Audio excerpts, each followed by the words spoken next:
Hey, happy Monday. It's been a minute since I have actually made a video where I'm talking about anything at all. I am not talking about politics today. I'm going to talk about health. So I lost my mom to cancer many years ago. I was about 21 years old. She was an alcoholic when I was growing up. She quit drinking and she never quit smoking, and I always assumed that her cancer was related to her smoking. She did have lung cancer, so I'm sure that was a contributing factor. And over the years, I've really enjoyed wine and cooking, and there's this big association between wine and cooking and having a nice meal and vineyards, and it's so glamorized and it's so ubiquitous and it's such a huge part of our culture.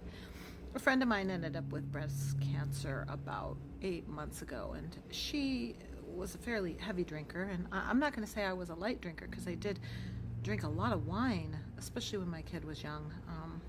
It does take the edge off, and it tastes good, and you're cooking dinner and you're not thinking about it. And I started researching, and there was a recent study that came out about the level.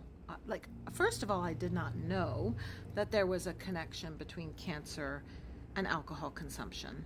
That's the first thing. I mean, many times I've been to the doctor and talked about alcohol and, if safe, or, oh, one drink is fine, or no, the World Health Organization says 0 alcohol consumption is safe. There's no level of alcohol consumption that's safe. It's a known carcinogen. It causes 7 types of cancer.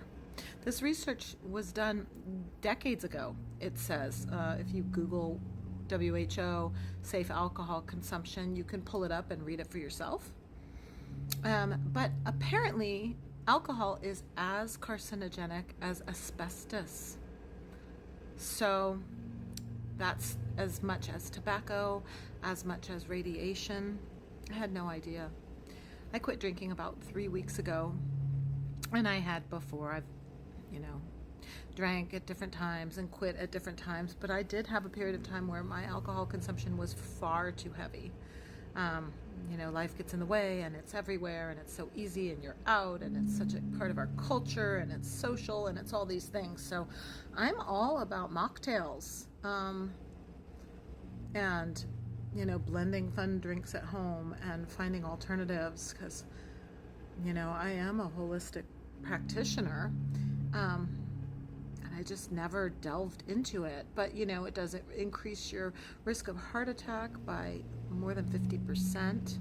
It's a known carcinogen. It causes liver damage, kills brain cells, messes with your memory. It's highly addictive. It destroys lives. Alcohol and driving, I mean, we all know, kills people. So I don't want to be a teetotaler or anything, but I did want to put out there for those of you who didn't know how actually carcinogenic alcohol is. It's very dangerous. It's a very dangerous substance. And if you knew, well, I'm happy that you are privy to that, and I hope that you make choices accordingly. But for those of us who casually drink beer out in the sun or sip wine in the evening, just know, I mean, you're kind of consuming asbestos, the equivalent of. So, mocktails for everyone. Have a good day.